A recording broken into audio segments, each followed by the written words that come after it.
Everyone and having an amazing day. आप देख रहे हैं देसी स्पोर्ट्स पर मेरा शो जिसका नाम है क्रिकेट कैप्सूल्स बाय लैबा अब्बासी और हम हाजिर हो गए एक नए एपिसोड के साथ। We are also introducing short reels and short breaking news, ठीक है। तो उसके लिए आप इस चैनल को फॉलो करें और मजेदार स्टैट्स भी इस चैनल पे अपलोड होने वाले हैं। You surely don't want to miss out on such an interesting content. तो प्लीज इस चैनल को सब्सक्राइब करें ताकि आपको रोज मजेदार और इंटरेस्टिंग कंटेंट जो है वो देखने को मिले। आज के वीडियो में हम बात करने वाले हैं बहुत सारे टॉपिक्स के बारे में। It's kind of going to be a discussion. पहले मैंने सोचा कि आईपीएल जो है उसके बारे में बात कर लेते हैं कि आज का मैच के बारे में जो कि दिल्ली कैपिटल्स के दरमियान हुआ और कलकत्ता नाइट राइडर्स के दरमियान हुआ। बट आई वुड से कि बड़ा डेड रबड़ मैच था, you know. I would like say like that because Gujarat Titans batting first posted a target of 154 जो कि कलकत्ता नाइट राइडर्स ने बड़ा इजीली जो है वो चेस कर दिया वो 21 balls left at a side सिर्फ 3 विकेट्स के नुकसान पर। आज जो है वो हम बात करते हैं ब्रेकिंग न्यूज के बारे में। पाकिस्तान क्रिकेट, आपको पता है कि 1 मई जो है वो एक ऐसी डेट है जिसमें एवरी टीम इज सपोज्ड, जो भी T20 वर्ल्ड कप 2024 में हिस्सा ले रही है, उनका काम क्या है? उनका काम यह है कि वो जो है वो अपना स्क्वाड जो है वो अनाउंस करके रख दें, सामने रख दें आईसीसी के सामने। Because 1 May is a day जब हर जो इंटरनेशनल टीम है वो अपना स्क्वाड बता देगी। एंड न्यूजीलैंड का आपने स्क्वाड देखा होगा, बड़ा इंटरेस्टिंगली उन्होंने जो है वो उसको अनाउंस किया। बच्चों ने एक छोटी सी प्रेस कॉन्फ्रेंस की, although it was an edit मतलब इंस्टाग्राम रील्स के लिए और कंटेंट के लिए, बट वो बड़ा इनिशिएटिव मुझे उनका अच्छा लगा और ज़बरदस्त तरीके से जो है बड़ा कंफर्टेबली हमेशा हर इवेंट में आईसीसी का जो है टूर्नामेंट हो जाए कुछ भी हो, अपना स्क्वाड जो है वो बड़े इजीली अनाउंस करते हैं। और ना सिर्फ स्क्वाड अनाउंस किया बल्कि किट भी इंट्रोड्यूस करवाई। आप लोगों ने देखी होगी, बड़ी क्लासिकल किट है। चाहे आप इनके 2019 के वर्ल्ड कप की जर्सी के बारे में बात कर लें, चाहे जो भी जर्सी हो इनकी, they actually prove themselves is the best of all, ठीक है। बहुत ज़बरदस्त और क्लासिकल जर्सीज जो हैं वो डिज़ाइन करवाते हैं और प्यार हो जाता है इनकी जर्सीज। और ये वाली जो ये भी काफ़ी क्लासिकल है, 90s इंस्पायर्ड। तो मुझे तो बड़ी पसंद आई। आपको पसंद आई? Do tell me in the comments below, ज़रूर मुझे कमेंट्स में आपने बताना है। उसके अलावा बड़ा ज़बरदस्त स्क्वाड इन्होंने रखा हुआ है, आप देख सकते हैं। लेकिन जो पाकिस्तान वर्सेस न्यूजीलैंड सीरीज हुई थी, मुझे लगा कि क्योंकि ऑब्वियसली परफॉर्मर्स तो इनकी टीम में ऑलमोस्ट सारे थे, जो भी इन्होंने स्कूल टीम भेजी थी, अब जैसी भी भेजी थी, परफॉर्म उन सब ने किया, वो भी against full strength side of Pakistan. लेकिन इंटरेस्टिंगली सिर्फ 4 नाम जो है उस स्क्वाड में जगह बना सके, शायद 4 भी नहीं 2। तो क्या कहते हैं, आप स्क्वाड देख लीजिएगा, मैं यहाँ पे पिक्चर लगा दूंगी, आप देख सकते हैं, स्क्वाड को रिव्यू भी कर सकते हैं और फिर मुझे कमेंट्स में जरूर बताइएगा कि आपको स्क्वाड कैसा लगा। आप यहाँ पे अगर आप पाकिस्तान के स्क्वाड के बारे में बात करें तो मोहसिन नकवी चेयरमैन पीसीबी ने जो है वो एक प्रेस कॉन्फ्रेंस होल्ड की थी जिसमें उन्होंने स्क्वाड के हवाले से भी बात की, वुमेन्स क्रिकेट के हवाले से भी बात की, बाबर आजम का टेन्योर भी बताया, चैंपियंस ट्रॉफी के हवाले से भी बात की और बहुत सारी और डिस्कशंस की। अब पाकिस्तान का स्क्वाड कब अनाउंस होगा ये आपको भी पता है, मुझे भी पता है। 1 मई को जो है उन्होंने कहा कि सिलेक्शन कमेटी उनके साथ प्रेस कॉन्फ्रेंस में नहीं आई थी। उन्होंने यही कहा कि selection committee is busy in the matters of selection for the T20 world cup and etcetera. तो वो अभी उसी चीज़ में डिसाइडेड है। लेकिन उन्होंने ये ज़रूर कहा है कि 1 मई 2024 को ना सिर्फ वो पाकिस्तान का squad for the T20 world cup 2024 के लिए अनाउंस करेंगे, बल्कि जो है जो पाकिस्तान वर्सेस इंग्लैंड और पाकिस्तान वर्सेस आयरलैंड की सीरीज होंगी उसके लिए भी स्क्वाड जो है वो अनाउंस किया जाएगा। तो बड़ा ही एक ज़बरदस्त सा एक डे होने वाला है हम सब के लिए। वैसे तो 1 मई 1 मई को छुट्टी की कंसिडर होती है लेबर्स डे की। देखते हैं मुझे छुट्टी मिलती है कि नहीं मिलती, लेकिन मुझे छुट्टी मिले ना मिले आप लोगों को वीडियो ज़रूर मिलेगी उस दिन भी। तो मेक श्योर कि आप बड़े मज़े से, मौसम भी जिस तरह से आप लोग देख रहे होंगे आजकल बड़ा अच्छा है, लाहौर में ऐसा लग रहा है वापस सर्दियाँ आ गई हैं। तो you surely don't want to miss out on my video in such a good weather, ठीक है जी। तो वो मेरी वीडियो ज़रूर देखिएगा। उसके अलावा हमारे चैनल पे रिसेंटली एक जो है वो इंटरव्यू भी अपलोड हो गया है माहम तारिक के साथ। Maham Tariq is that one particular women's cricketer जो कि जो है उनको एक टाइम पे लेबल मिला था for being the fastest Asian pacer, ठीक है। बहुत नाम कमाया है पाकिस्तान से खेलते हुए और आई एम श्योर कि आप उसको देखेंगे। उस इंटरव्यू का लिंक भी डिस्क्रिप्शन में मौजूद होगा, जाके देख लीजिएगा, ठीक है जी। उसके अलावा बात करते हैं अहम थे कि स्क्वाड क्या होगा। देखिए for example if you really ask me, मेरा जो स्क्वाड है उसमें I would say Mohammad Haris के साथ जो ज्यादती हो रही है ना यार, वो नहीं होनी चाहिए।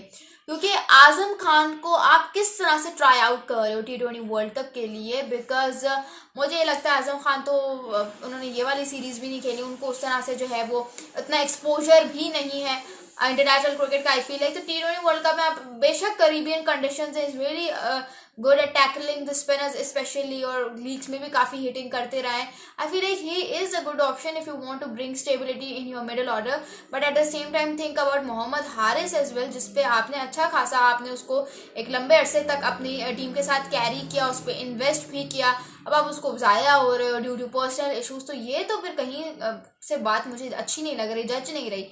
एक जैसे कहते हैं ना कि एब्जॉर्ब ना होना, वो मुझे एब्जॉर्ब नहीं हो रही है बात। तो आई फील लाइक इस तरह से यार इंसिडेंट्स नहीं होने चाहिए। एक प्लेयर इतनी मेहनत करके आता है, अपना करियर दाव पे लगा के आता है, उसका बाप उसको कहता है डॉक्टर बनो, इंजीनियर बनो, लेकिन वो कहता है नहीं, मैंने क्रिकेट में नाम बनाना है, और फिर आके उसके साथ इस तरह से ज्यादती होती है, इस तरह से इनजस्टिस होता है, तो बड़ा देख के जो है जैसे कहते हैं ना वो दुख होता है। तो मुझे लगता है ये नहीं होना चाहिए। उसके अलावा अगर आप बात करो हमारे स्पिन डिपार्टमेंट की, तो वो तो मुझे बड़ा वेल सेट नजर आ रहा है। उसमें आपके पास शादाब है, उसमें आपके पास इमाद वसीम है, उसमें आपके पास Iftikhar Ahmed part time spinner है, साइमा यूबी अच्छे बॉलिंग करवा लेते, वो अलग बात है कि PSL में लीग क्रिकेट में फ़र्क है एंड इंटरनेशनल में फ़र्क है। लेकिन जब उन्होंने अभी पाकिस्तान वर्सेस न्यूजीलैंड में भी किया था तो he was quite economical with his bowling. तो उसके अलावा आपके पास जो स्पिन में काफ़ी ज़्यादा ऑप्शन है। आपके पास उसामा मीर हैं, आपके पास जिसे कहते हैं अबरार अहमद है, full time spinner, mystery spinner, ठीक है, पता नहीं लगने देते बॉल कहाँ से निकाल रहे हैं। तो इट्स वेरी इंटरेस्टिंग टू सी कि हमारा स्पिन डिपार्टमेंट किस तरह से अपने आप को इवेल्युएट कर रहा है। तो वो तो मुझे चेक नज़र आ रहा है। उसके अलावा अगर मैं अपने पेस बैटरी के बारे में बात करूं तो आमिर है, शाहीन है, ठीक है, और उसके अलावा नसीम शाह हैं, उसके अलावा आपके पास जो है वो अब्बास अफरीदी हैं, आपके पास जमान खान है। आई वुड से कि जमान खान शायद अपनी जगह उस तरह से ना बना सके, लेकिन वसीम जूनियर को भी आप लेके जा सकते हो। लेकिन जमान खान का मैं इसलिए इतना नहीं कह रही because at a time you also need to think कि हम सारे के अपने उसमें स्क्वाड में बॉलर्स भर देंगे, फास्ट बॉलर्स भर देंगे। अब बहुत सारे लोग कह रहे हैं हारिस रऊफ को लेके जाओ। मुझे ये लगता है कि आपकी जो बॉलिंग है ना, एक तो ये कि आपका जो वर्ल्ड कप है वो हो रहा है करीबियन कंडीशंस में, उसमें आप ज़्यादा स्पिनर्स को यूज़ करोगे, ठीक है। फास्ट बॉलर जो है वो आप अमेरिकन कंडीशंस टाइप में जो है वो यूज़ करोगे।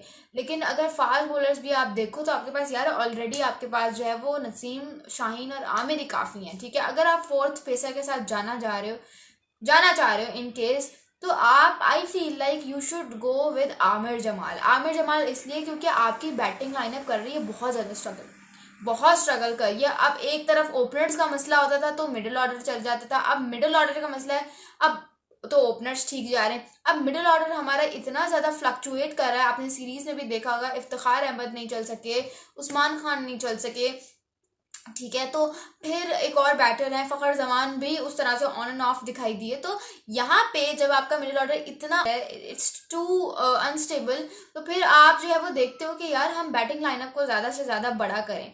अब ऐसी सिचुएशन में फिर you would want to go with a kind of a player जिसको अच्छी खासी हिटिंग आती हो। हारिस रऊफ देखें आप, वो एक चौका भी मुश्किल से लगाते हैं। Whether now if you talk about Aamir Jamal, तो उस बंदे ने अपने आप को बैटिंग में काफ़ी ज़्यादा प्रूव किया है, बहुत ज़्यादा प्रूव किया है। Whether it's any league of the world, he prove himself that he is really a good bowler as well as a good batsman. PSL उनका उस तरह से इतना अच्छा नहीं गया, लेकिन एक आप टूर्नामेंट पे तो प्लेयर को जज नहीं कर सकते ना। जब आपकी पाकिस्तान वर्सेस ऑस्ट्रेलिया की टेस्ट सीरीज थी जिसमें आपकी पूरी टीम कुछ भी नहीं कर रही थी, कोच परफॉर्मेंस नहीं दे रही थी, वहां पे आपको आमिर जमाल ने जो है वो जिल्लत से बचाया था। तो अगर ऑस्ट्रेलिया में ऑस्ट्रेलियन बॉलर्स के अगेंस्ट, वो भी against the likes of Hazlewood, Starc, Cummins, ठीक है, तो इनके अगेंस्ट भी अगर वो इतनी जबरदस्त बैटिंग कर सकता है टेस्ट क्रिकेट में, तो सोचो T20 वर्ल्ड कप में क्या करेगा। तो आई फील है कि उसको देना चाहिए था, लेकिन उनका पत्ता मुझे नहीं लग रहा कि वो इतना जल्दी बैठ सकेगा, क्योंकि अभी वो काउंटी खेल रहे हैं। इसका मतलब ये है कि अगर वो काउंटी खेल रहे हैं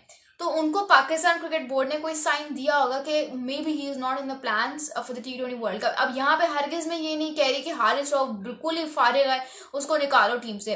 ही उसकी अपनी जगह पे अचीवमेंट्स है, वो भी जबरदस्त बॉलर है T20 का। ODI में परफॉर्मेंस ना देने से जरूरी नहीं है कि वो T20 में भी हो जाता है। अब लोगों ने उसको लेबल करना शुरू कर दिया रन मशीन, लेकिन वी एज अ फैंस, ठीक है, एज हमें पता है कि किस बॉलर का, किस प्लेयर का बैड पैच आ सकता है, उसको किस तरह से सपोर्ट करना है। हारिस रऊफ के साथ हमारी सपोर्ट हमेशा रहेगी और अभी भी है। लेकिन द पॉइंट इज कि यहाँ पे आपको देखना पड़ेगा कि अगर आप टीम के पर्सपेक्टिव से बात कर रहे हो, उसको एक तो to save him from any kind of injuries and stuff like that. अगर उसको रिदम में लेकर आना है तो फिर उसको पाकिस्तान वर्सेस आयरलैंड और पाकिस्तान वर्सेस इंग्लैंड या इन दोनों में से किसी एक सीरीज में डाल के एडजस्ट करो, ताकि देखो कि वो इंटरनेशनल पिचेस और ट्रैक्स पे किस तरह की बॉलिंग कर रहा है, क्या वो अपने रिदम में अब वापस आए। Because obviously eight a time your brain needs rest. चाहे आपकी बॉडी को रेस्ट ना मिल रहा हो, आपका ब्रेन जो है that is one particular thing जिसको रेस्ट की बहुत ज़्यादा ज़रूरत पड़ती है। ठीक है, जिस तरह से विराट कोहली का एक बड़ा बुरा पैच आया था और जिस तरह से जब वो रिकवर होने लगे थे तो उन्होंने माइंड का ही रेस्ट लिया था, उन्होंने 1 महीने से बिल्कुल ऑफ ले लिया था क्रिकेट से। तो आई थिंक हारिस रऊफ का वो 1 महीने का ब्रेक हो गया है। अब I think he should come up with his plans and देखना चाहिए कि क्या वो उस तरह से अपने आप को इवैल्यूएट कर पा रहे हैं या नहीं कर पा रहे। मुझे कमेंट्स में अपना स्क्वाड जरूर बताइएगा। This is Alaiba Abbasi signing off. Thank you so much. तस्वुर करें एक ऐसी दुनिया का जहां बच्चे को अपनी भरपूर सलाहियत तक पहुंचने का मौका दिया जाता हो। एक ऐसी दुनिया जहां मोहब्बत और ताउन की कभी किल्लत ना हो। ये वो दुनिया है जो आप एक यतीम के लिए बनाने में मदद कर सकते हैं। हेल्पिंग हैंड USA को दिए जाने वाले आपके अतियात, खुराक, तालीम, समाजी बेहतरी और सेहत की देखभाल बहुत सौ के लिए उम्मीद का जरिया है। आज ही एक यतीम की कफालत करें। हमारी HHRD की वेबसाइट विजिट करें।